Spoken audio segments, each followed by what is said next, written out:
Good evening everyone. Vidvat KCA Guru ಆ್ಯಪ್ಗೆ ತಮ್ಮೆಲ್ಲರಿಗೂ ಸ್ವಾಗತ. ಆನ್ಲೈನ್ ಲರ್ನಿಂಗ್ ಆ್ಯಪ್, ಒಂದು ಸ್ಪರ್ಧಾತ್ಮಕ ಪರೀಕ್ಷೆಗಳು, ಕೇಂದ್ರ ಮತ್ತು ರಾಜ್ಯ ಸರ್ಕಾರ ನಡೆಸ್ತಕ್ಕಂಥ ಸ್ಪರ್ಧಾತ್ಮಕ ಪರೀಕ್ಷೆಗಳಿಗೆ ತಮ್ಮೆಲ್ಲರಿಗೂ ಸ್ವಾಗತ.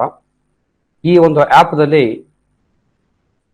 IAS, KIS, PSI, bank exams, RRB, SSC ಹೀಗೆ ಕೇಂದ್ರ ಮತ್ತು ರಾಜ್ಯ ಸರ್ಕಾರ ನಡೆಸ್ತಕ್ಕಂಥ ಎಲ್ಲ ಸ್ಪರ್ಧಾತ್ಮಕ ಪರೀಕ್ಷೆಗಳಿಗೆ ಅನುಕೂಲವಾಗುವ ರೀತಿಯಲ್ಲಿ ಒಂದು ಬೋಧನೆಯನ್ನು ಮಾಡಲಾಗುವುದು.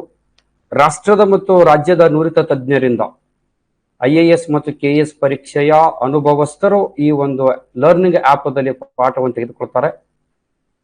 ಸುದೀರ್ಘ ಅವರ ಈ ಸ್ಪರ್ಧಾತ್ಮಕ ಪರೀಕ್ಷೆಯ ಜೀವನದಲ್ಲಿ ಹಲವು ಪ್ರಿಪರೇಷನ್ ಜೊತೆಗೆ ಬೋಧನಾ ಸಾಮರ್ಥ್ಯವನ್ನು ಹೊಂದಿರತಕ್ಕಂಥ ಹಳೆಯ ಪ್ರಶ್ನೆ ಪತ್ರಿಕೆಗಳ ವಿಶ್ಲೇಷಣೆಗಳನ್ನ, ಹಳೆಯ ಪ್ರಶ್ನೆ ಪತ್ರಿಕೆಗಳನ್ನ ಗಮನದಲ್ಲಿ ಇಟ್ಕೊಂಡು ಟಾಪಿಕ್ ವೈಸ್ ಆಗಿರ್ಬೋದು, ಸೆಕ್ಷನ್ ವೈಸ್ ಆಗಿರ್ಬೋದು, ಮತ್ತು ಸಾಮಾನ್ಯವಾಗಿ ಈ traditional subject history, geography, economy, polity, science and technology, ecology, biodiversity and climate change ಅಂತಕ್ಕಂಥದ್ದು ಏನಿದೆಯೋ ಇಲ್ಲಿ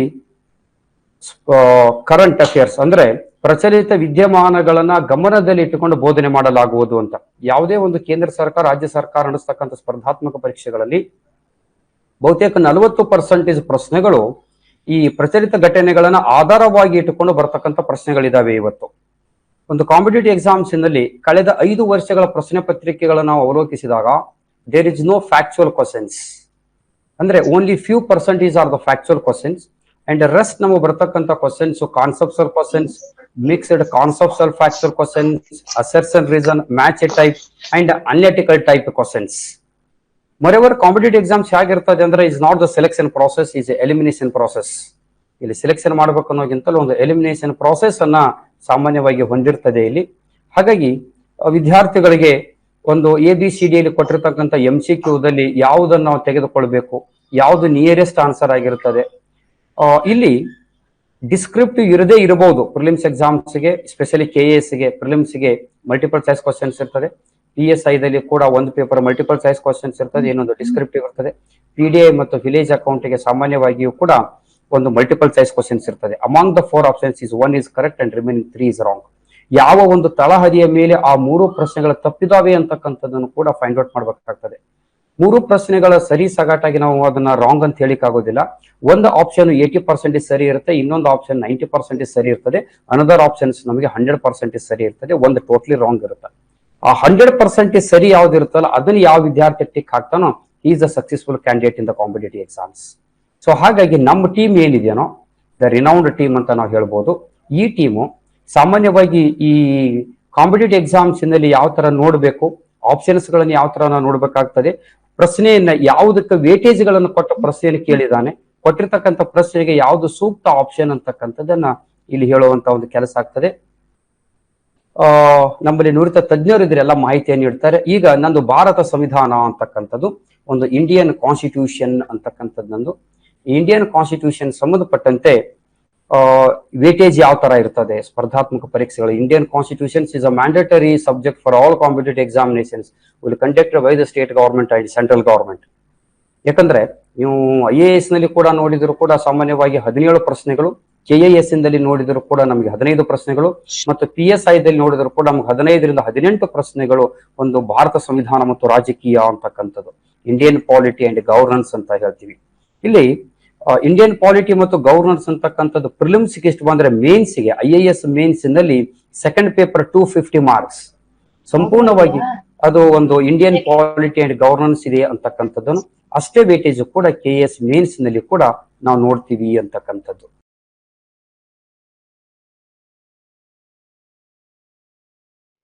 ಆತ್ಮೀಯ ಎಲ್ಲ ನನ್ನ ಸ್ಪರ್ಧಾ ಮಿತ್ರರಿಗೆ ನಮಸ್ಕಾರ. ನಾನು ಹನುಮಂತ ಶಿರಗೋಜಿ ಅಂತ. ನಮ್ಮೆಲ್ಲರಿಗೂ ವಿದ್ವತ್ KCA ಗುರು ಆ್ಯಪ್ಗೆ ಆತ್ಮೀಯವಾದ ಒಂದು ಸ್ವಾಗತವನ್ನು ಕೋರ್ತಾ ಇದ್ದೀನಿ. ಸ್ನೇಹಿತರೆ, ಇವತ್ತು ನಾನು ನಿಮ್ಗೆ ವಿಜ್ಞಾನ ವಿಷಯ ಅಂದ್ರೆ ಯಾವುದೇ ಎಕ್ಸಾಮ್ಸ್ ನೀವು ಬರಿತಾ ಇರಬಹುದು. PSI ಬರೀರಿ, FDA ಬರೀರಿ, KS ಬರೀರಿ, ವಿಲೇಜ್ ಅಕೌಂಟೆಂಟ್ ಬರೀರಿ, PDO ಬರೀರಿ, ಯಾವುದೇ ಎಕ್ಸಾಮ್ಸ್ ಬರೆದ್ರು ಸಹ ವಿಜ್ಞಾನ ಅನ್ನೋದು ಅತಿ ಒಂದು ಪ್ರಮುಖವಾದಂತ ಒಂದು ಸಬ್ಜೆಕ್ಟ್ ಅಂತ ಹೇಳ್ತಾ ಇರ್ತೀನಿ. ಯಾಕಂದ್ರೆ ಕೆಲವೊಂದು ಎಕ್ಸಾಮ್ಸ್ ಅನ್ನ ನೀವು ನೋಡಿರಬಹುದು, ಅಲ್ಲಿ 30 ಕ್ವಶನ್ಸ್, 35 ಕ್ವಶನ್ಸ್, 40 ಕ್ವಶನ್, 45 ಕ್ವಶನ್ಸ್ ಎಲ್ಲ ಬಂದಿದ್ವು. ಬಟ್ ಹಂಗಾಗಿ ಯಾವುದೇ ಎಕ್ಸಾಮ್ಸ್ ಅನ್ನ ನೀವು ಬರೆದ್ರು ಕೂಡ ಅಪ್ ಟು PC ಇಂದ DC ಅಂತ ಕರಿತೀವಿ. ಇಲ್ಲಿ ಯಾವ ಎಕ್ಸಾಮ್ ಬರೆದ್ರು ಕೂಡ ನೋಡಿ ನಿಮ್ಗೆ ಮಿನಿಮಮ್ ಅಂತಂದ್ರೆ 15 ಕ್ವಶನ್ಸ್ ಅಂತೂ ಬಂದೇ ಬರ್ತವೆ. ಇಲ್ಲಿ ಸೈನ್ಸ್ ಸಬ್ಜೆಕ್ಟ್ ಅಲ್ಲಿ ಮಿನಿಮಮ್ 15 ಕ್ವಶನ್ಸ್ ಬರ್ತದ. ಅದರಲ್ಲಿ ನಿಮ್ಗೆ ಗೊತ್ತಿರೋ ಹಾಗೆ ವಿಜ್ಞಾನ ವಿಷಯದಲ್ಲಿ 3 ಪ್ರಮುಖವಾಗಿರ್ತಕ್ಕಂಥ ಸಬ್ಜೆಕ್ಟ್ ಬರ್ತವೆ. ದಟ್ ಈಸ್ ಒಂದು ಫಿಸಿಕ್ಸ್ ಅಂತ ಕರಿತೀವಿ, ಮತ್ತೊಂದನ್ನ ಕೆಮಿಸ್ಟ್ರಿ ಅಂತ ಹೇಳ್ತೀವಿ, ಮತ್ತೊಂದನ್ನ ಬಯೋಲಜಿ ಅಂತ ಹೇಳ್ತಾ ಇರ್ತೀವಿ. 3 ಪಾರ್ಟ್ ಬರ್ತದ. ಈ 3 ಪಾರ್ಟ್ ಸೇರಿ ನಿಮ್ಗೆ ಒಂದು 15 ಮಿನಿಮಮ್ 15 ಬರ್ತದೆ ಫಿಕ್ಸ್ ಕ್ವಶನ್ಸ್. ಕೆಲವೊಮ್ಮೆ 18 ಬರ್ಬೋದು, ಕೆಲವೊಮ್ಮೆ 19 ಬರ್ಬೋದು, ಕೆಲವೊಮ್ಮೆ 20 ಬರ್ಬೋದು, what ever it may be, ಎಷ್ಟೇ ಬರ್ಬೋದು. ಬಟ್ ಆನ್ ಆನ್ ಅವರೇಜ್ ಎಷ್ಟು ಬರ್ತಾವ ಅಂತಂದ್ರೆ 15 ಕ್ವಶನ್ಸ್ ಅದು ಫಿಕ್ಸ್ ಬಂದೇ ಬರ್ತದ. ಹಂಗಾಗಿ ನೀವು ಇಲ್ಲಿ 3 ಸಬ್ಜೆಕ್ಟ್ಗೂ ಅಷ್ಟೇ ಸಮನಾದಂತ ಪ್ರಿಫರೆನ್ಸ್ ಅನ್ನ ಕೊಡ್ಬೇಕಾಗ್ತದ. ಫಿಸಿಕ್ಸ್ಗೂ ಅಷ್ಟೇ ಕೊಡಬೇಕು, ಕೆಮಿಸ್ಟ್ರಿ ಅಷ್ಟೇ ಕೊಡಬೇಕು, ಬಯೋಕ್ಕೂ ಅಷ್ಟೇ ಪ್ರಿಫರೆನ್ಸ್ ಅನ್ನ ಕೊಡ್ಬೇಕಾಗ್ತದ್ರಿ. ಬಟ್ ಇವತ್ತು ನಾನು ನಿಮ್ ಜೊತೆ ಡಿಸ್ಕಸ್ ಮಾಡ್ತಕ್ಕಂಥ ಒಂದು ಸಬ್ಜೆಕ್ಟ್ ಯಾವ್ದು ಅಂತಂದ್ರೆ ಅದು ಬಯೋಲಾಜಿ ಅಂತ ಕರಿತಾ ಇರ್ತೀವಿ, ಜೀವಶಾಸ್ತ್ರ ಅಂತ ಹೇಳ್ತೀವಿ. ಯಾಕಂದ್ರೆ ಯಾವುದೇ ಎಕ್ಸಾಮ್ ಅನ್ನ ಬರೆದ್ರು ಕೂಡ ನಿಮ್ಗೆ ವಿಜ್ಞಾನದಲ್ಲಿ ಅತಿ ಹೆಚ್ಚು ಪ್ರಶ್ನೆಗಳು ಎಲ್ಲಿಂದ ಬರ್ತಾವ ಅಂತಂದ್ರೆ ಈ ಒಂದು ಜೀವಶಾಸ್ತ್ರ ವಿಷಯದಿಂದನೇ ಜಾಸ್ತಿ ಕ್ವಶನ್ಸ್ ಗಳು ಬರ್ತಾ ಇರ್ತಾವ್ರಿ. ಉದಾಹರಣೆಗೆ ಒಂದು 15 ಕ್ವಶನ್ಸ್ ಎಕ್ಸಾಮ್ ಅಲ್ಲಿ ಕೊಟ್ಟಿದ್ದಾನೆ ಅಂತಂದ್ರೆ ಅಲ್ಲಿ ಒಂದು 8 ಕ್ವಶನ್ಸ್ ಬಯೋದಿಂದ ಸಿಗ್ತದೆ ನಿಮಗೆ. ಒಂದು 5 ರಿಂದ 6 ಕ್ವಶನ್ಸ್ ಎಲ್ಲಿಂದ ಬರುತ್ತಂದ್ರೆ ಫಿಸಿಕ್ಸ್, ಒಂದು 2 ರಿಂದ 3 ಕ್ವಶನ್ಸ್ ಕೆಮಿಸ್ಟ್ರಿಯಿಂದ ನಿಮಗೆ ಬರ್ತಾ ಇರ್ತದ. ಹಾಗಾಗಿ ನೀವು ಇಲ್ಲಿ ಎಲ್ಲಾ ಸಬ್ಜೆಕ್ಟ್ ಅನ್ನು ಓದ್ಕೊಳ್ಳೇಬೇಕು. ಬಟ್ ಸ್ವಲ್ಪ ಪ್ರಿಫರೆನ್ಸ್ ಜಾಸ್ತಿ ಎಲ್ಲಪ್ಪ ಅಂದ್ರೆ ಈ ಬಯೋ ಸಬ್ಜೆಕ್ಟ್ ಗೆ ಜಾಸ್ತಿ ಪ್ರಿಫರೆನ್ಸ್ ಅನ್ನ ನೀವು ಕೊಡ್ಬೇಕಂತ ಹೇಳ್ತಾ ಇರ್ತೇನೆ. ಮತ್ತೆ ವಿಜ್ಞಾನ ಅಂತಂದ್ರೆ ಕೆಲವೊಬ್ರು ತಿಳ್ಕೊಂಡಿರ್ತಾರ ಬಹಳ ಡಿಫಿಕಲ್ಟ್ ಅಪ್ಪ, ಹೆಂಗ್ ಮಾಡ್ಬೇಕು ಏನ್ ಮಾಡ್ಬೇಕಂತಂದು. ಅಷ್ಟೇನ ನೀವು ಅನ್ಕೊಂಡಷ್ಟು ಡಿಫಿಕಲ್ಟ್ ಇರಂಗಿಲ್ಲ, ಇಲ್ಲಿ ವೆರಿ ಈಸಿ ಇರ್ತದ್ರಿ. ಜಸ್ಟ್ ನಮ್ ಸರೌಂಡಿಂಗ್ಸ್ ಅಲ್ಲಿ ಡೇ ಟು ಡೇ ಲೈಫ್ ಅಲ್ಲಿ ಏನೇ ಆಗ್ತಾ ಇರುತ್ತೆ ನೋಡಿ ಅದ್ರ ಬಗ್ಗೆನೆ ನಾವು ಏನ್ ಮಾಡ್ತೀವಿ ಅಂತಂದ್ರೆ ಒಂದು ಕ್ವಶನ್ಸ್ ಗಳನ್ನ ನಿಮ್ಗೆ ಕೊಡ್ತಾ ಇರ್ತಾರ. ಲೈಕ್ ಹೇಳ್ಬೇಕು ಅಂತಂದ್ರೆ ನಿಂಬೆ ಹಣ್ಣು ಅಂತ ಒಂದು ಬರ್ತದ್ರಿ, ಅದನ್ನ ನಾವು ಡೇ ಟು ಲೈಫ್ ಅಲ್ಲಿ ಯೂಸ್ ಮಾಡ್ತಾ ಇರ್ತೀವಿ. ಅದ್ರಲ್ಲಿ ಇರ್ತಕ್ಕಂಥ ಅಸಿಡ್ ಯಾವುದು, ದೆನ್ ಅದನ್ನ ಯಾವ ಒಂದು ವಿಟಾಮಿನ್ ಅದ್ರಲ್ಲಿ ಕಂಡು ಬರ್ತದ, ದೆನ್ ಆ ಒಂದು ವಿಟಾಮಿನ್ ಕೊರತೆಯಿಂದ ಬರ್ತಕ್ಕಂಥ ಡಿಸೀಸ್ ಗಳು ಯಾವುದು, ಈ ತರ ಕ್ವಶನ್ಸ್ ಗಳು ಎಕ್ಸಾಮ್ ಅಲ್ಲಿ ಬಹಳಷ್ಟು ಬರ್ತಾ ಇರ್ತವೆ. ಹಾಗಾಗಿ ಎವ್ರಿ ಡೇ ನಡೀತಕ್ಕಂಥ ಆಕ್ಟಿವಿಟೀಸ್ ಬಗ್ಗೆನೆ ನಮ್ಮ ಸೈನ್ಸ್ ಏನು ಹೊಂದಿದೆ ನೋಡಿ ಅಲ್ಲಿ ಕ್ವಶನ್ಸ್ ಬರ್ತದ. ಇವೇನು ವಿಜ್ಞಾನ ಅಂತಂದ್ರೆ ಅತಿ ಹೆಚ್ಚು ತಲೆಗೆಡಿಸುವಂತ ಅವಶ್ಯಕತೆ ಇಲ್ಲ, ಅತಿ ಹೆಚ್ಚು ಒಂದು ಚಿಂತೆ ಮಾಡೋ ಅವಶ್ಯಕತೆ ಇಲ್ಲ. ವೆರಿ ಈಸಿಯಾಗಿ ನಿಮ್ಗೆ ಪ್ರತಿಯೊಂದರ ಬಗ್ಗೆನೂ ಕೂಡ ನಾನು ತಿಳಿಸ್ಕೊಡ್ತಾ ಬರ್ತಾ ಇರ್ತೇನೆ ಇಲ್ಲಿ. ಸೊ ನೋಡಿ, ಹಾಗಾದ್ರೆ ಜೀವಶಾಸ್ತ್ರ ಅಂತ ಬಂದಾಗ ಜೀವಿಗಳ ಕುರಿತಾಗಿ ಅಧ್ಯಯನ ಮಾಡೋದನ್ನ ಜೀವಶಾಸ್ತ್ರ ಅಂತ ಕರಿತೀವಿ. ಬಯೋ ಅಂತಂದ್ರೆ ಸಜೀವಿ ಅಂತ ಹೇಳ್ತೀವಿ, ಲಾಜಿ ಅಂತಂದ್ರೆ ಟು ಸ್ಟಡಿ ಅಂತ ಕರಿತೀವಿ. ಅಂದ್ರೆ ಜೀವಿಗಳ ಕುರಿತಾಗಿ ಅಧ್ಯಯನ ಮಾಡೋದನ್ನ ಏನಂತ ಕರಿತೀವಿ ಅಂದ್ರೆ ಜೀವಶಾಸ್ತ್ರ ಅಂತ ಹೇಳ್ತಾ ಬರ್ತಾ ಇರ್ತೀವಿ. ಇದ್ರೊಳಗಡೆ ಮತ್ತೆ ನಿಮಗೆ 2 ವಿಧಗಳು ಬರ್ತವೆ ಜೀವಶಾಸ್ತ್ರದಲ್ಲಿ. ಒಂದು ಬಾಟ್ನಿ ಅಂತ ಬರುತ್ತೆ, ಮತ್ತೊಂದು ಜುವಾಲಜಿ ಅಂತ ಬರ್ತದೆ.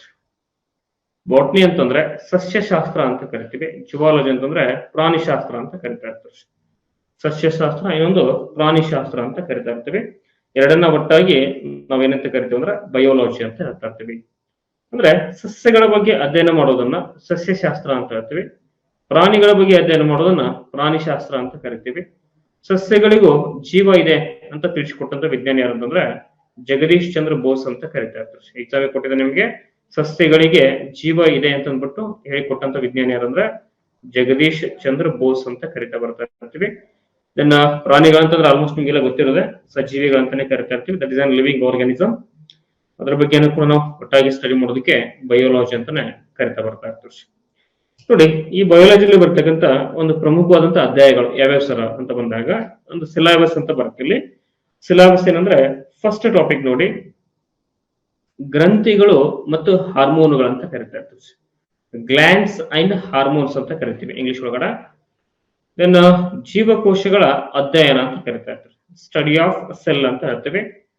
ದೆನ್ ಜ್ಞಾನೇಂದ್ರಿಯಗಳಂತ ಬರ್ತದೆ ಅಥವಾ ಪಂಚೇಂದ್ರಿಯಗಳಂತ ಕರಿತಾ ಇರ್ತೀವಿ. ಅದ್ರ ಜೊತೆಗೆ ಜೀವ ಜಗತ್ತು ಅಂತ ಒಂದು ಟಾಪಿಕ್ ಬರ್ತದ್ರಿ, ಅಂಗಾಂಶಗಳಂತ ಕರಿತಾ ಇರ್ತೀವಿ, ಟಿಶ್ಯೂಸ್ ಅಂತ ಹೇಳ್ತೀವಿ. ದೆನ್ ಸೂಕ್ಷ್ಮಾಣು ಜೀವಿಗಳಂತ ಬರ್ತದ, ಜೀವ ವಿಕಾಸ ಅಂತ ಒಂದು ಟಾಪಿಕ್ ಬರ್ತದ. ಅದ್ರ ಜೊತೆಗೆ ಮಾನವನ ಜೀರ್ಣಾಂಗ ವ್ಯವಸ್ಥೆ, ಹ್ಯೂಮನ್ ಡೈಜೆಸ್ಟಿವ್ ಸಿಸ್ಟಮ್ ಅಂತ ಹೇಳ್ತಾ ಇರ್ತೀವಿ. ದೆನ್ ಮಾನವನ ಉಸಿರಾಟ ವ್ಯವಸ್ಥೆ ಅಂತ ಹೇಳ್ತಾ ಇರ್ತೀವಿ, ಹ್ಯೂಮನ್ ರೆಸ್ಪಿರೇಟರಿ ಸಿಸ್ಟಮ್. ಮಾನವನ ವಿಸರ್ಜನಾಂಗ ವ್ಯವಸ್ಥೆ, ಹ್ಯೂಮನ್ ಎಕ್ಸ್ಕ್ರಿಟರಿ ಸಿಸ್ಟಮ್ ಅಂತ ಬರ್ತದ. ದೆನ್ ಮಾನವನ ಅಸ್ಥಿ ಪಂಜರ ಅಂತ ಬರ್ತದ್ರಿ, ಹ್ಯೂಮನ್ ಸ್ಕೆಲಿಟಾನ್ ಸಿಸ್ಟಮ್ ಅಂತ ಹೇಳ್ತಾ ಇರ್ತೀವಿ. ದೆನ್ ಬ್ಲಡ್ ಸರ್ಕ್ಯುಲೇಷನ್ ಅಂತ ಬರ್ತದ್ರಿ, ರಕ್ತ ಪರಿಚಲನೆ ಅಂತ ಕರಿತಾ ಇರ್ತೀವಿ. ಇನ್ನ ತಳಿ ತಂತ್ರಜ್ಞಾನ ಅಂತ ಬರ್ತದೆ, ಜೆನೆಟಿಕ್ಸ್ ಅಂತ ಕರಿತಾ ಇರ್ತೀವಿ. ಅಂಡ್ ಆಲ್ಸೋ ನೆಕ್ಸ್ಟ್ ಸಂತಾನೋತ್ಪತ್ತಿ ಅಂತ ಬರ್ತದೆ, ರೀಪ್ರೊಡಕ್ಷನ್ ಅಂತ ಕರಿತಾ ಇರ್ತೀವಿ. ನೆಕ್ಸ್ಟ್ ವಿಟಾಮಿನ್ಗಳಂತ ಬರ್ತದೆ. ಇವಿಷ್ಟು ನಮ್ಮ ಜೀವಶಾಸ್ತ್ರ ವಿಷಯದಲ್ಲಿ ಬರ್ತಕ್ಕಂಥ ಪ್ರಮುಖವಾದಂತ ಒಂದು ಅಧ್ಯಾಯ ಅಂತ ಹೇಳ್ತಾ ಬರ್ತಾ ಇರ್ತಾರೆ.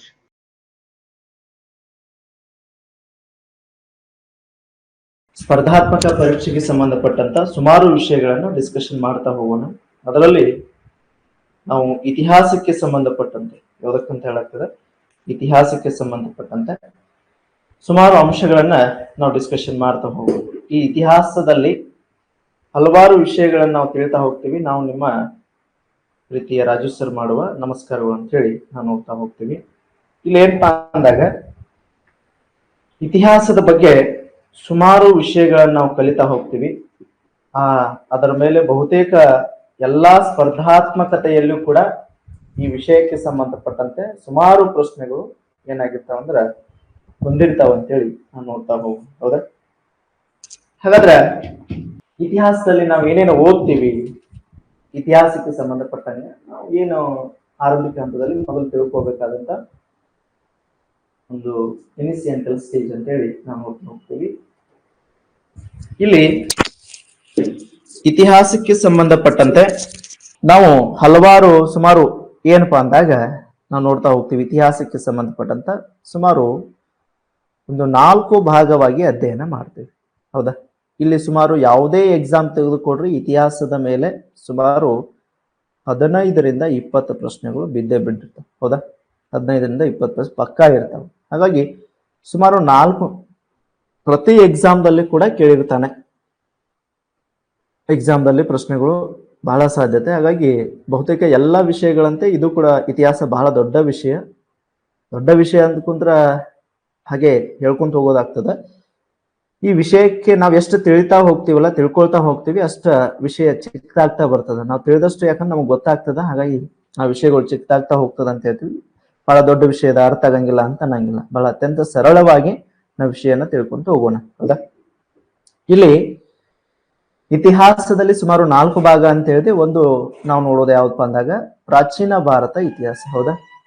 ಪ್ರಾಚೀನ ಭಾರತ ಇತಿಹಾಸ ನಾವು ನೋಡ್ತೀವಿ. ಇದಾದ ನಂತರ ಮತ್ತೆ ಹಂತವಾಗಿ ನೋಡ್ಕೊಂತ ಹೋಗೋಣ. ಅದರ ಜೊತೆಗೆ ಮಧ್ಯಕಾಲೀನ ಭಾರತ ಇತಿಹಾಸ. ಹೌದಾ? ಮಧ್ಯಕಾಲೀನ ಭಾರತ ಇತಿಹಾಸವನ್ನು ಕೂಡ ನಾವು ಇದರಲ್ಲಿ ಅಧ್ಯಯನ ಮಾಡ್ತೀವಿ. ಇನ್ನ ಕರ್ನಾಟಕ ಇತಿಹಾಸ ಕೂಡ ನಾವು ಅಧ್ಯಯನವನ್ನ ಮಾಡ್ತೀವಿ. ಆಮೇಲೆ ಮತ್ತೊಂದು ಭಾರತ ಇತಿಹಾಸ, ಇದು ಕೂಡ ಬಹಳ ಇಂಪಾರ್ಟೆಂಟ್ ರೀ. ಆಧುನಿಕ ಭಾರತ ಇತಿಹಾಸದ ಬಗ್ಗೆ ನಾವು ನೋಡ್ತಾ ಹೋಗ್ತೀವಿ. ಹೌದಾ? ಹಾಗೆ ಸುಮಾರು 4 ಭಾಗಗಳಿಂದ ಕೂಡ ಬಹುತೇಕ ಪ್ರಶ್ನೆಗಳು ನಮ್ಮ ಇತಿಹಾಸದ ಮೇಲೆ ಬೀಳ್ತಾವ. ಎಲ್ಲಾ ಎಕ್ಸಾಮ್, ನೀವು KS ತಗೊಳ್ರಿ, PSI ತಗೊಳ್ಳಿ, PC, ಪೊಲೀಸು, ಆಮೇಲೆ ಟೀಚರ್ ಪೋಸ್ಟ್, ಇವೆಲ್ಲಾ ವಿಷಯಗಳಿಗೆ ಅಥವಾ ವಿಲೇಜ್ ಅಕೌಂಟ್ ಇರ್ಬೋದು, PDO ಇರ್ಬೋದು, ಇತಿಹಾಸದ ಮೇಲೆ ಸುಮಾರು ಪ್ರಶ್ನೆಗಳನ್ನ ಕೇಳ್ತಾ ಹೋಗ್ತಾನೆ.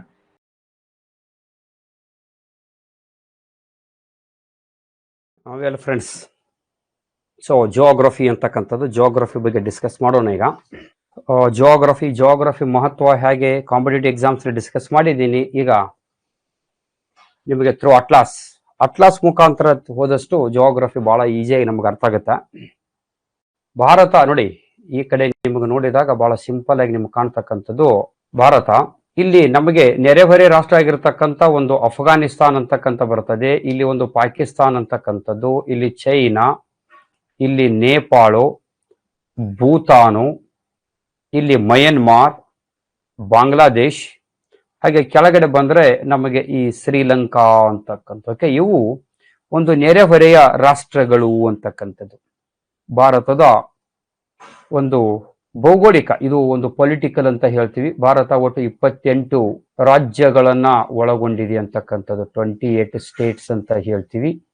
ಹಾಗೆ ನಮಗೆ 8 UTS ಕೇಂದ್ರಾಡಳಿತ ಪ್ರದೇಶಗಳು ಅಂತ ಭಾರತದ ಹಾಗೆ ಒಂದು ನೆರೆಹೊರೆಯ ರಾಷ್ಟ್ರಗಳು ಅಂತಕ್ಕಂಥದ್ದನ್ನು ಕೂಡ ನಾವು ನೋಡ್ತೀವಿ. ನೋಡಿ, ಇಲ್ಲಿ ಒಂಚೂರು ನಾವು ನೋಡಿದಾಗ ಗೊತ್ತಾಗ್ಬಿಡುತ್ತೆ ಬಹಳ ಸಿಂಪಲ್ ಆಗಿ ಉತ್ತರ ಗೋಳಾರ್ಧ, ದಕ್ಷಿಣ ಗೋಳಾರ್ಧ, ಹಾಗೆ ಅಕ್ಷಾಂಶಗಳು, ರೇಖಾಂಶಗಳನ್ನು ಬಹಳ ಸ್ಪಷ್ಟವಾಗಿ ಇಲ್ಲಿ ಕಾಣುತ್ತೆ ನೋಡಿ. ಇಲ್ಲಿ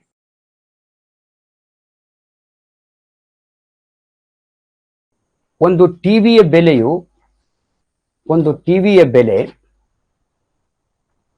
36,000ದಿಂದ 40,000ಕ್ಕೆ ಹೆಚ್ಚಳವಾಗಿದೆ. ಹಾಗಾದ್ರೆ ಶೇಕಡಾ ಹೆಚ್ಚಳವನ್ನು ಕಂಡು ಹಿಡಿಯಿರಿ ಅಂತ. There is a simple logic. ಒಂದು ಟಿವಿ ಬೆಲೆ ಏನಾಗಿದೆ ಅಂತಂದ್ರೆ ಇನ್ಕ್ರೀಸ್ ಆಗಿದೆ. ಈಗ 36,000ದಿಂದ 40,000ಕ್ಕೆ ಹೆಚ್ಚಳವಾಗಿದೆ. ಹಾಗಾದ್ರೆ ಶೇಕಡಾ ಹೆಚ್ಚಳವನ್ನು ಕಂಡು ಹಿಡಿಯಿರಿ. ಒಂದು ಟಿವಿದ ಬೆಲೆ 36,000 ಇತ್ತು, 36,000ದಿಂದ 40,000ಕ್ಕೆ ಏರಿಕೆಯಾಗಿದೆ. ಹಾಗಾದ್ರೆ ಶೇಕಡಾ ಹೆಚ್ಚಳವನ್ನು ಕಂಡು ಹಿಡಿಯಿರಿ.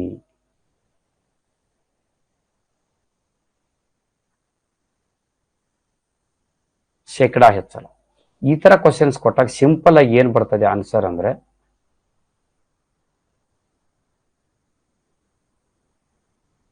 ವ್ಯತ್ಯಾಸದ ಪರಿಮಾಣ.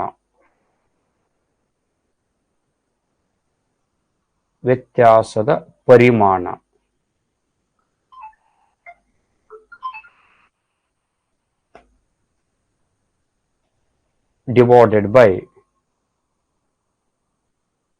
ಮೂಲ ಪರಿಮಾಣ ಇಂಟು 100. ಪರಿಮಾಣ ಅಂದ್ರೆ ಸಂಖ್ಯೆ ಅಂತ. So difference in the quantity divided by original quantity or initial quantity into 100. ವ್ಯತ್ಯಾಸದ ಪರಿಮಾಣ ಎಷ್ಟಾಗಿದೆ ಇಲ್ಲಿ? 40,000, 30,000, 4,000 ವ್ಯತ್ಯಾಸ ಆಯಿತು ಅಂತ. 40,000 ಮೈನಸ್ 36,000 ಡಿಫರೆನ್ಸ್ ನಮಗೆ ಎಷ್ಟು ಬಂತು? 4,000 ಬಂತು. This is 4,000. ಮೂಲ ಪರಿಮಾಣ ಎಷ್ಟಿತ್ತದು? ಟಿವಿ ಬೆಲೆ 36,000 ಇತ್ತು, 36,000. So divided by 36,000. We need to find out the answer in the percentage. So ಹಾಗಾಗಿ 100ದಲ್ಲಿದೆ, 100 ತಗೊಳ್ಳೋಣ. ಓಕೆ, ಸಿಂಪಲ್ ಲಾಜಿಕ್ ನೋಡಿ. 0 0. ಓಕೆ, ಕ್ಯಾನ್ಸಲ್ ಆಗುತ್ತಾ ನೋಡಿ? 0 0. ಅಥವಾ ಡೈರೆಕ್ಟ್ ಆಗಿ ನಿಮ್ಗೆ ಇದು ಕಷ್ಟ ಆಗುತ್ತೆ ಸರ್, ಈ 0 ಬೇಡ ಅಂತಂದ್ರೆ ನೀವು ಹೀಗೂ ಮಾಡ್ಕೋಬಹುದು. 4,000 36,000 ಇಂಟು 100 ಈ ತರ ತೆಗಿತಂದ್ರೆ ಈ ತರ 0 0. 4 1 4 9 ನೋಡಿ, 100 ಡಿವೈಡೆಡ್ ಬೈ 9 ಬಂತು. ಸೊ 9 1 9 9 9 1 9 11. ಸೊ 11.11%. 11.11 ಅಂತ. ಒಂದು ವೇಳೆ ಇದನ್ನು ಮಿಕ್ಸ್ಡ್ ಫ್ರಾಕ್ಷನ್ ದಾಗ ಕೊಟ್ಟಿದ್ರು ಅಂತ ಇಟ್ಕೊಳ್ಳಿ. ಹಾಗೆ ಈಗ ನಾನು ಇದಕ್ಕಿಂತ ಮುಂಚಿತ ಹೇಳಿದ್ದೀನಿ ನೋಡಿ, ಅದಕ್ಕೆ 2% ಕೊಟ್ಟಿದ್ದು. 11 ಇಂಟೀಜರ್ 1/9 ಇದನ್ನು ಕೊಡಬಹುದು. ಇವೆರಡು ಸರಿ ಉತ್ತರನೇ. ಸೊ 11 ಇಂಟೀಜರ್ 1/9 ಬಿಕಾಸ್ 9 ಇದೆ, ಇದು ಸರಿ ಉತ್ತರನೇ. ಅಥವಾ 11.11% ಇದನ್ನು ಕೊಟ್ಟರು ಕೂಡ ಇದು ಸರಿ ಉತ್ತರನೇ ಅಂತಕ್ಕಂಥದ್ದು. ಯಾವುದನ್ನಾದ್ರೂ ನೀವು ಫೈಂಡ್ ಔಟ್ ಮಾಡಬಹುದು ಅಂತ. ಬಟ್ ಏನಂದ್ರೆ ಕ್ವಶನ್ಸ್ ಅನ್ನ ಅರ್ಥ ಮಾಡ್ಕೊಡ್ರಿ. ಫಸ್ಟ್ ಏನ್ ಕೊಟ್ಟಿದ್ದಾನೆ, ಏನ್ ಕೇಳಿದಾನೆ, ನಾವ್ ಏನು ಫೈಂಡ್ ಔಟ್ ಮಾಡಬೇಕೀಗ ಅಂತಕ್ಕಂಥದ್ದು ಬಹಳ ಮುಖ್ಯ ಅಂತ. ಓಕೆ, ಸೊ ಇನ್ನೊಂದು ಸುಮ್ಮನೆ ನಾರ್ಮಲ್ ಆಗಿ ಒಂದು ಕ್ವಶನ್ ಬಿಡಿಸೋಣ. ಒಂದು ನಗರದ ಜನಸಂಖ್ಯೆ 8,000ದಿಂದ 12,000ಕ್ಕೆ ಏರಿಕೆಯಾಗಿದೆ ಅಂತ ಇಟ್ಕೊಳ್ಳಿ. ಒಂದು ನಗರದ ಜನಸಂಖ್ಯೆ 8,000ರಿಂದ 12,000ಕ್ಕೆ ಏರಿಕೆಯಾಗಿದೆ. ಹಾಗಾದರೆ ಶೇಕಡಾ ಹೆಚ್ಚಳವನ್ನು ಕಂಡುಹಿಡಿಯಿರಿ.